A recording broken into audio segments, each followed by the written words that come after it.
Hello, I'm Corey, and welcome to the CorDogg Experience, where I talk Ohio State Buckeyes. If you're feeling this segment, please hit the like button. If you like Buckeye talk in general, please subscribe.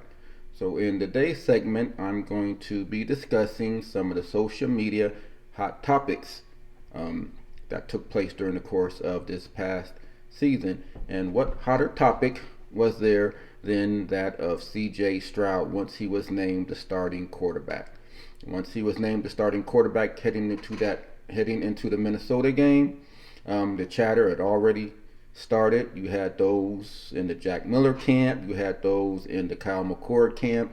Then, of course, you had those in the CJ Stroud camp. But he was named the starter for the Minnesota game, and it wasn't the smoothest of games. He had a lot of overthrows, so naturally, the chatter on the social media picked up following that game. Um, Me, not so much at that particular point because it was his first start on the road in a tough environment. Nighttime game in Minnesota, it was a tough place to play. So some of his overthrows or whatnot, I attributed, to nerves. He's nervous.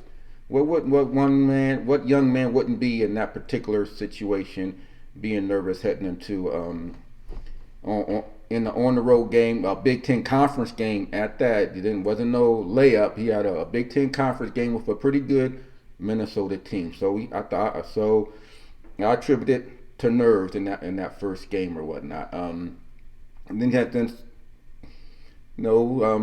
like I said, early on in that season, he had those issues early on with the overthrows, with his accuracy, which again I thought was I wasn't expecting that because throughout camp you heard the receivers saying how accurate he wasn't throwing the football. So to see those overthrows or whatnot in some of the earlier ball games, Minnesota game, of course the Oregon game, he had a lot of overthrows in that game. So to see the accuracy issues he was having was surprising at first, and of course on social media they were letting their voices be heard about that. Especially after the Akron start, Kyle McCord got the Akron game. Kyle McCord got the start. He came in. He looked pretty good, but it was Akron. But Kyle McCord looked good. He was connecting on a lot of those throws that C.J. Stroud had seemed to be overthrowing, but Kyle McCord was hitting them. So of course those in Kyle McCord's camp was like, "See, I told you, Kyle McCord should be the starter. He's more accurate, this, that, and the other. Kyle McCord should be the starter." At that time, I don't think a lot of us knew C.J. Stroud may have been having the shoulder issues. That's why he sat out the Akron game. Some wanted to say no. Ryan Day wanted to see what McCord could do, but I think he did have the shoulder issues. When he came back the following week and the way he played for the rest of the season in terms of throwing the football, I think that bared out. I think he had some shoulder issues and early on in the season. He was nervous. Who wouldn't be? First time starting, big time program. You're on the road. A lot's expected of you, and the young man had to put his nerves in check. But once he got over those issues, we saw what he could do throwing the football. And I think he put that chatter to rest really quick once he got back. The boy, my man, could throw the football, and he was lighting people up. So, but the conversation regarding C.J. Stroud did not stop there. We all know it kept going, and I mentioned in the previous segment some of the issues with him running the ball started to take place in that particular ball game, particularly in short yardage and goal line situations. You could see where Penn State was not going to let Henderson run the ball, particularly in a lot of those goal line situations, a lot of the short yardage situations. Penn State was stuffing us. I think of all the goal line situations we had, I think Henderson was able to punch it in, the one time. I might be wrong on that, but I think he was only able to punch it in one time. For the vast majority of that game, on those goal line situations, on the short yardage situations, we were getting stuffed. And I don't know if it was by design that CJ Stroud wasn't running the ball, or it was an RPO option and CJ just never took the option. He just was going to hand the ball off regardless of what the play call was. But I think some of the grumbling started there, or started to get louder in that particular game, but they really came to a head that following week in Nebraska when it became obvious he was not going to run the football. He had several opportunities to pick up yards in that game. Instead, he held on to the ball. He forced throws. I think he had 2 interceptions in that game. And it became obvious he was not going to run the football. And it was after that particular game, I saw, you see it on social media, and I was even in on the social media. I was a keyboard warrior myself, saying he needs to run the ball in those situations. It's right there. You got 10, 15 yards in front of you. If I can see it on the TV screen, he has to be able to see it in real time. There's no one in front of you. Take your 3 yards, take your 4 yards, get out of bounds, take the slide or whatnot. Just run the ball when it's there, when the opportunity is there. Tuck it and run and do it, get what you can get and get down. And that was what a lot of the folks, I know that's what I was saying, and a lot of people who were taking that point of view were saying the same thing. We're not asking him to be a Justin Fields. We're not asking him to be J.T. Barrett. We're not asking him to be a Braxton Miller. We're asking him to take what the defense gives you. If they're giving you 3 or 4 yards, take the 3 and 4 yards. Stop pitting your offense in bad situations. Take what the offense is giving to you. He's not J.T. Barrett. He's not Justin Fields. He's not Braxton Miller. He's none of those people in terms of running the ball, and nobody wanted him to be those people in terms of running the football. I think when we made that comment, I know when I made the comment, well, we had a running quarterback and this, that, and the other. We finally got someone to throw. Why do you want him to turn into a runner? Oh, time out. We didn't want him to turn into a running quarterback. We wanted him to run when the opportunity was there. It's 2 distinct differences, I believe, in that. You run when the opportunity is there. A lot of people kept on, well, Tom Brady don't run the ball, but this is college. He's not Tom Brady. This is college. It's a different set of rules, different game. Defenses are faster. What it is, we're not asking him. He's not Tom Brady. We're not asking him to be J.T. Barrett. We're just asking him, when it's there, take what's there. And then I think, like I said, the echo chamber got so big, it made its way to CJ Stroud, and he made some comment to the effect that if my job was to run the ball, I'm paraphrasing, but if my job was to run the ball, I'd be a running back. And when I first read that, I didn't like the dynamics of that quote. He's young. I know he's young. And maybe he'd take it back if he had it to say again. But I think that just the optics of that looks bad. Your job as a quarterback, in my opinion, is to do what's necessary to help your team win the game. Especially as it played out, your defense needed some help in terms of the offense staying on the field as much as possible. It got to a point in the season we did not want our defense on the field. So by you running the ball, getting the first down, keeping the chains moving, that keeps our defense off the field. And that's all I think a lot of us were saying. Do what's necessary to help your team win.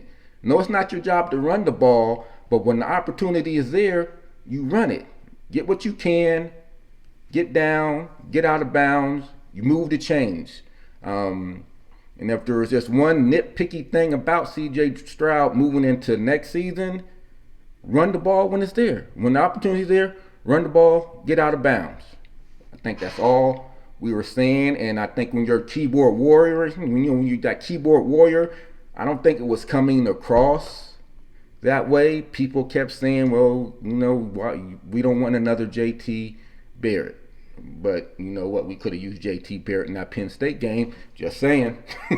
JT Barrett would have scored on those goal line situations, but I digress.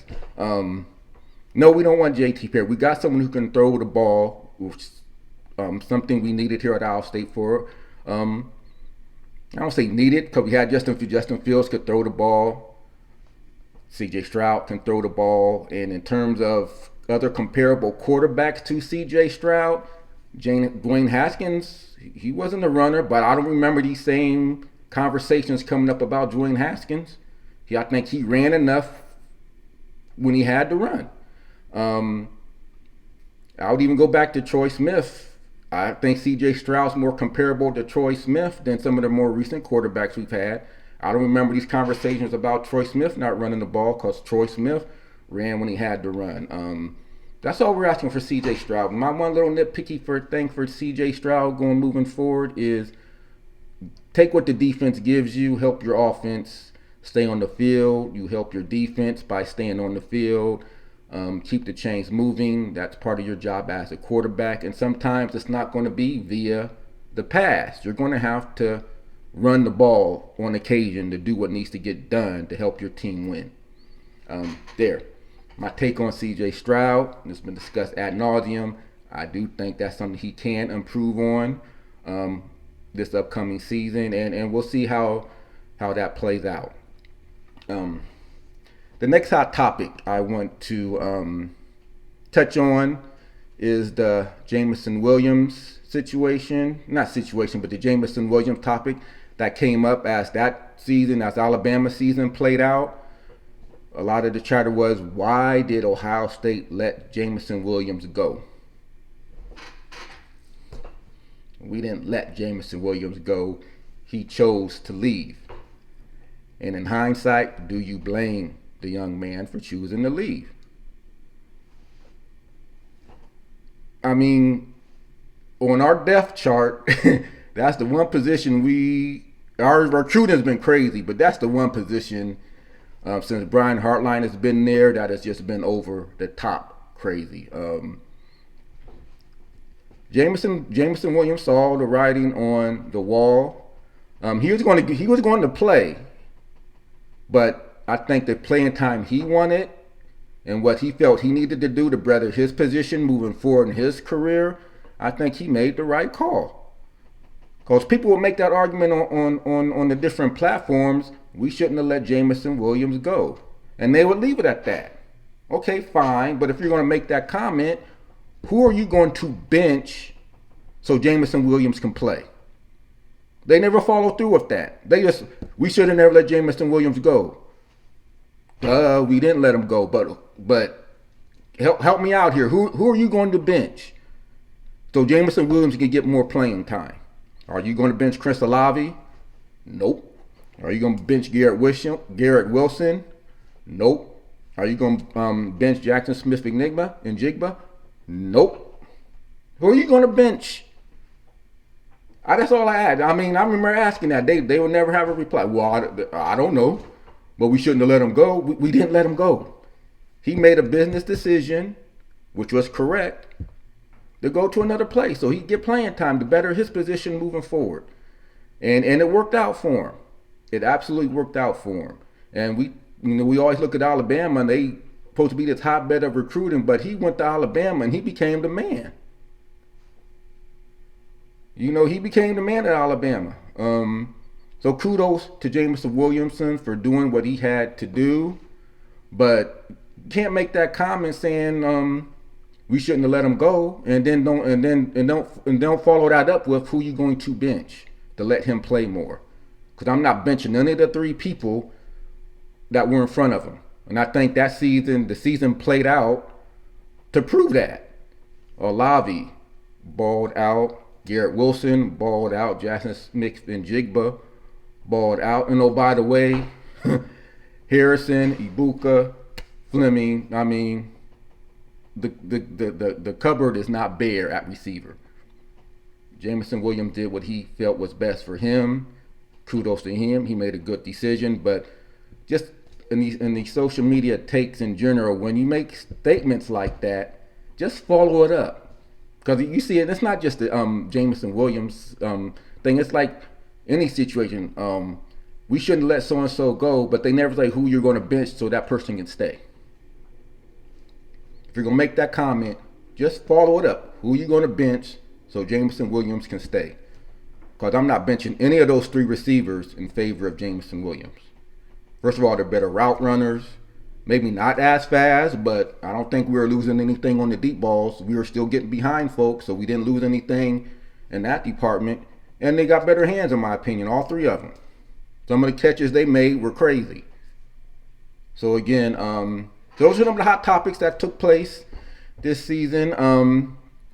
Maybe approach this topic again for more hot topics, but I wanted to just touch upon those 2 because those are the 2 that really stood out to me this season in terms of what was taking place across different social media platforms.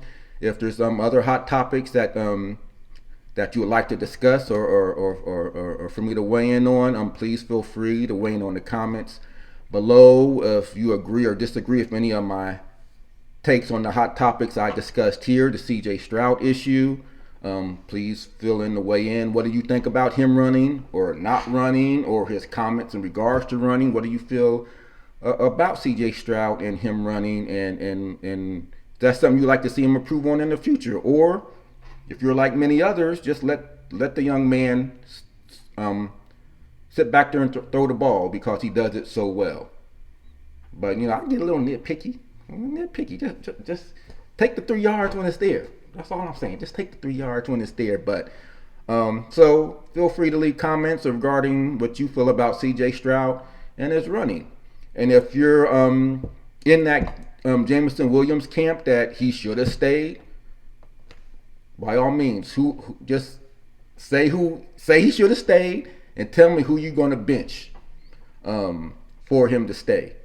Because you only got so many footballs to go around. You only got so many positions on the field.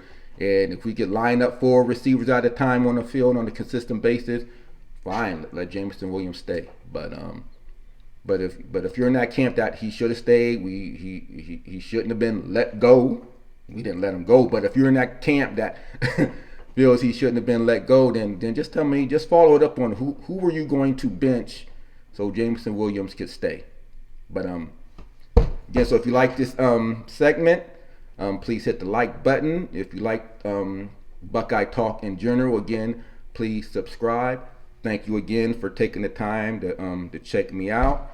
And until next time, OHIO, go Bucks. Thank you.